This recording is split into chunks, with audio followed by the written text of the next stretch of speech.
இன்றைக்கு இந்த ஆட்சி வந்த பிறகு கசாப்பு கடையில் ஆட்டை வெட்டுற மாதிரி மனித உயிர்களை வெட்டுகின்ற காட்சி இந்த ஆட்சியில் இருக்குது. இப்படி மோசமான ஆட்சி தேவையா? அனைத்து இந்திய அண்ணா திராவிட முன்னேற்ற கழகம் சட்ட ஒழுங்கு பாதுகாப்பிலே இந்தியாவிலேயே முதன்மை வகித்தது. நான் முதலமைச்சர் இருந்த காலகட்டத்தில் 16-14 தமிழகத்திலே சட்ட ஒழுங்கு சிறப்பாக இருந்தது என்பதற்காக இந்தியா டுடே என்ற நிறுவனம் என்னை டெல்லிக்கு அழைச்சு துணை ஜனாதிபதி அவர்கள் எனக்கு அந்த விருது கொடுத்தாங்க. அப்படி சிறப்பான ஆட்சி செய்த மாநிலம், அமைதியாக இந்த மாநிலம் இன்றைக்கு அமைதி இழந்து காட்சி அளிக்குது. மக்களுக்கு பாதுகாப்பு இல்லை.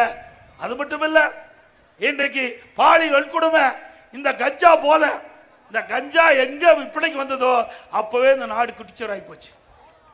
எங்க பார்த்தாலும் கஞ்சா விற்பனை. மாணவர்கள், இளைஞர்கள், பெரியவர்கள் அத்தனை பேரும் கஞ்சாக்கு அடிமையாகி கொலை, கொல்ல, திருட்டு, வழிப்பறிவு, பாலியல் வன்கொடுமை தினந்தோறும் நடக்காத நாளே இல்லை. அப்படிப்பட்ட மோசமான ஆட்சி தேவையா? இந்த ஆட்சி வந்த பிறகு 4 வருஷத்துல 7737 கொலை நடந்திருக்குது. இந்த 6 மாசத்துல மட்டும் 730 கொலை நடந்திருக்குது. 6 மாசத்துல 730 கொலை. அப்படின்னா தமிழ்நாடு கொலை மாநிலமாக மாறிவிட்டது. இதற்கெல்லாம் முடிவு கட்டுகின்ற தேர்தல் 2026 சட்டமன்ற தேர்தல் என்பதை நேரத்தில் நினைவு கூர்ந்து